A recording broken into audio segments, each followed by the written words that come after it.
অবসরপ্রাপ্ত lieutenant general Chowdhury Hasan সারওয়ার্দিকে নেতৃত্বে সাবেক সামরিক কর্মকর্তা আমলাসহ বিভিন্ন শ্রেণী পেশার ৫ শতাধিক মানুষ লিবারেল ডেমোক্রেটিক পার্টি এলডিপিতে যোগ দিয়েছেন। রাজধানীর রমনায় ইঞ্জিনিয়ার্স ইনস্টিটিউটে হয় এই অনুষ্ঠান। হাসান সারওয়ার্দিকে দলে স্বাগত জানান এলডিপি সভাপতি অবসরপ্রাপ্ত কর্নেল ডক্টর অলি আহমদ। সত্যিকারের সুখী সমৃদ্ধ রাষ্ট্র নির্মাণে এলডিপির হয়ে কাজ করে যাবেন এই প্রতিশ্রুতি দেন চৌধুরী হাসান সারওয়ার্দি। সাভারে রানা প্লাজার উদ্ধার অভিযান পরিচালনার সময় সারা দেশে ব্যাপক পরিচিতি পান অবসরপ্রাপ্ত লেফটেন্যান্ট জেনারেল চৌধুরী হাসান সারওয়ার্দি।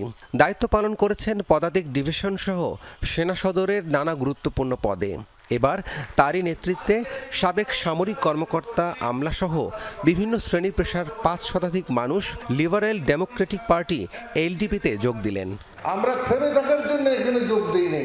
শনিবার রাজধানীর রমনায় ইঞ্জিনিয়ার্স ইনস্টিটিউটে হয় এই অনুষ্ঠান। হাসান সারওয়ার্দিকে দলে স্বাগত জানান এলডিপি সভাপতি অবসরপ্রাপ্ত কর্নেল ডক্টর অলি আহমদ। এ সময় সারওয়ার্দি বলেন, সত্যিকারের সুখী সমৃদ্ধ রাষ্ট্র নির্মাণে এলডিপির হয়ে কাজ করে যাবেন তিনি। স্বপ্ন দেখেন শোষণহীন সুন্দর বাংলাদেশের, যে দেশে মানুষের মর্যাদা থাকবে।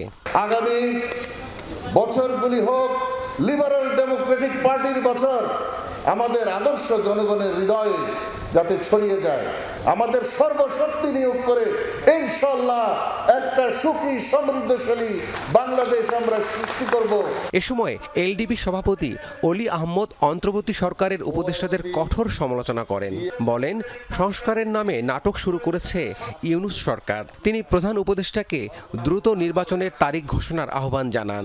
যথাসময়ে জাতীয় সংসদের নির্বাচনের তারিখ ঘোষণা করুন, অন্যথায় জনগণের রোষানলে পড়ার সম্ভাবনা রয়েছে।